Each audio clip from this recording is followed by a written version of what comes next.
I was thinking about it recently because it was bothering me, as it sometimes does. But the medically accepted practice of circumcision is a type of sexual abuse on young boys. And with that in mind, it's even more mind-boggling and disgusting that society so collectively accepts circumcision as a fine and okay practice to perform on infants. Cutting boys' genitalia when they're first born, making their first memories of this world violent and abusive and torturous. How this can be accepted, I don't know. But when you think about it, it's a type of sexual abuse because boys are having their sexual organ violated by a doctor, by a man who has not received the consent of the baby, but goes ahead anyway and cuts into his genitalia. When a woman's body is violated, when she is sexually violated against her consent, when a man takes advantage of a woman sexually, or vice versa, when a woman takes advantage of a man sexually, which is less common but can happen, we would view this as sexual abuse.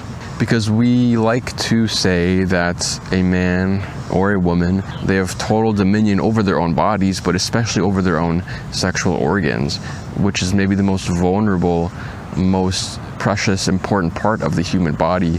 But young boys receive a type of sexual abuse immediately upon being birthed when they're circumcised, because their genitalia is being cut into without their consent. Nobody ever receives the consent of the baby. And you could say, well, a baby cannot consent. It doesn't know how to speak yet. And in that case, then don't circumcise any baby ever. Wait until the baby grows into a fully functioning adult and then let them decide if they want to be circumcised. But the fact that we assume that babies want this is horrible. Well, I'll say this much. I was circumcised, and if I hadn't been, I would not have chosen to be as a grown man. The choice was made for me against my will without receiving my consent, and it makes me angry if I really want to think about it. And if I really want to mourn it, I can look at it as a type of sexual abuse, a violation on my body, maiming me against my consent. It's one of these deep early traumas that I don't know if I'll ever be entirely able to process it for the horror that it was. I'll never really be able to understand how awful it is. It kind of goes beyond the threshold of understanding. But I was considering the psychology of it, and what can circumcision do to a baby's mind? What long-term effects can it have on this boy as he grows into a man? What can it do to his brain? What kind of habits can it ingrain in him? What kind of thought patterns can it give him?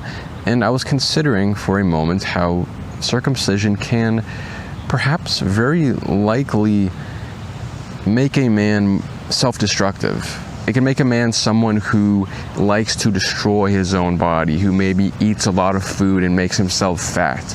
A man who's into tattoos and branding himself with ink. Men who generally just want to hurt themselves physically. Men who are into piercings, doing anything and everything to desecrate their own body. Now I find that a circumcised baby is more likely to grow up to be this type of man who gets piercings, gets fat, gets tattoos, etc. I think this is more likely to happen to you if you were circumcised, because circumcision is just a very early violation of your body. It's a very early desecration of your body. And if you're circumcised from youth, from infancy, at some level, a man will think to himself, well, my body is already destroyed as it is. I'm already circumcised. I'm already tainted physically. So what difference does it make if I get extremely obese, if I get piercings, if I get tattoos, if I do anything and everything to brand myself, to hurt myself, to desecrate my physical body? What difference does it make? Because I've already been circumcised. I'm already not normal. I'm already not natural. I'm already some deviation from the natural, from what I should be. And I can absolutely see circumcision having a direct correlation with adults who are into all these body modifications. I can see the logic, how it follows. Why would I care what my body looks like now? Because I've been tainted ever since I was a baby. I've been desecrated since the day I was circumcised. And so circumcision is not something to be taken lightly. It can have these long-term psychological effects on men. And understand, circumcision is done without the baby's consent, and the baby cannot consent. So there is no circumstance, there is no instance in the history of performed circumcisions where the baby did give consent, because babies are not cognizant and aware enough to give consent in this moment. So every single circumcision ever performed has been done without patient consent. It has been a type of sexual abuse upon a boy. And now I bring up the sexual abuse element because very similarly, typically people who are victims of childhood sexual abuse very often will grow up into adults who like to sabotage their body, particularly eating a bunch of food so they can get big and obese and kind of gross. And they do this as a defensive mechanism so nobody ever touches them ever again, so that they can make their body so unappealing and unattractive and not sexual, not sexy. They do this because at one point in their life they were taken advantage of for being attractive, for being sexy, and so they decide, I'm going to eat all this food now and make myself fat and gross so that no man is attracted to me and won't want to violate me sexually. Similarly, I can see this being the psychology for circumcised men who feel like they were sexually abused and violated. And perhaps men who get extremely obese get obese because they were circumcised, because they have the same psychology and the same hang-ups as someone who was explicitly molested in the societally defined sense. But men who are circumcised very well might grow up to be obese men who take horrible care of themselves hygienically, because like any other victim of sexual abuse, they want to prevent that abuse from ever happening again. They perceive their own circumcision as a sexual abuse, and they want to make themselves gross or unappealing, pierce me, tattoo me, make me fat. They do all of this to deter outside forces from ever touching them in that sexual way ever again.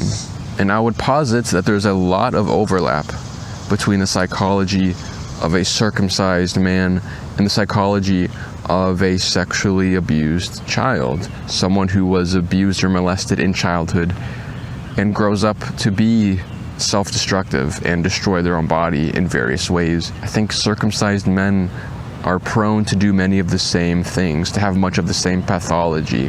I don't have the evidence for this, but it's a theory, and it makes enough sense to me. In my personal experience, I've never been obese, but I've had problems with eating a lot of sugary food, a lot of junk food, as a child specifically. A lot of food that was greasy, that was bad for me, certainly bad for my skin, my acne. I've had acne since I was 11, and it's something I've really worked to improve in my life by getting off of the sugary foods, off of the greasy junk foods, off of fast food, by cutting out anything that used to be a trigger for me.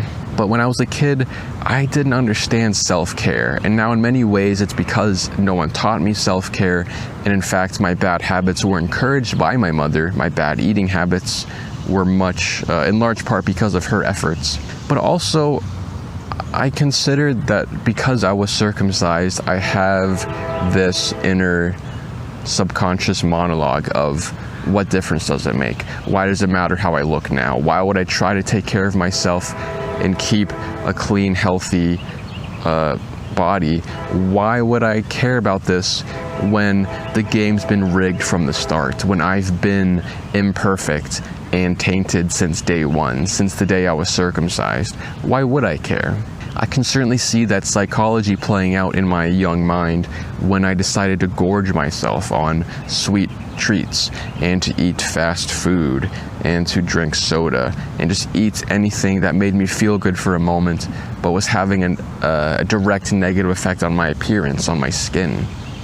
And I knew it had an effect. Deep down I knew it had an effect, but perhaps some part of me didn't care. Perhaps some part of me didn't understand why I would try to look better, why I would try to take better care of myself and have a respectable, presentable body, when deep down at my most vulnerable part of my anatomy, I was already tainted and already scarred.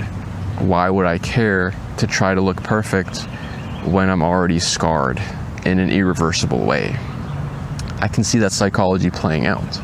And I suppose the arguments I've given myself against that line of thinking, that there is no point in trying to keep a healthy body because I was circumcised, the argument I give myself is, well, I simply couldn't control my own circumcision. That's the unfortunate, sad truth of the matter. I couldn't control it. It's something that happened when I was born, and I can't go back and change that. It wasn't up to me. It should have been. In a sane, healthy society, it would have been up to me, but it wasn't. My parents handed me to a doctor who performed the equivalent of sexual abuse on me when he circumcised me.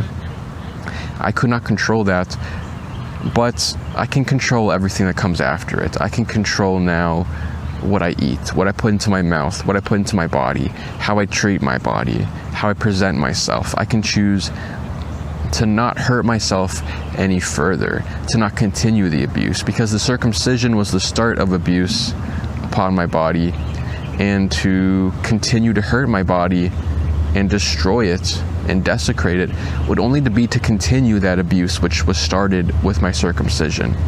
But it's very empowering to realize that I have the power and the ability to put a stop to it now. I understand I couldn't put a stop to it then, and if I could do my whole life over again, if I could choose, I would have not been circumcised. If I could start my life over and choose what kind of beginnings I had, I would choose to not be circumcised, but I don't have that choice, so I cannot change the past, but I can change my future, and I can continue to treat myself better than my parents treated me, and to be the man that works against every outside force, that doesn't let my old traumas define who I am and make me someone self-destructive. That, yes, though I do carry this scar from my circumcision, it does not have to define me.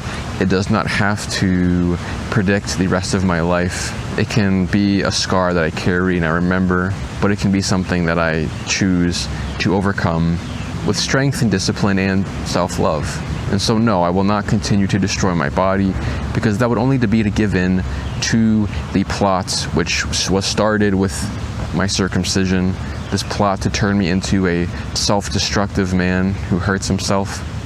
But I refuse to do that because I love myself too much and I can't bear to hurt myself anymore.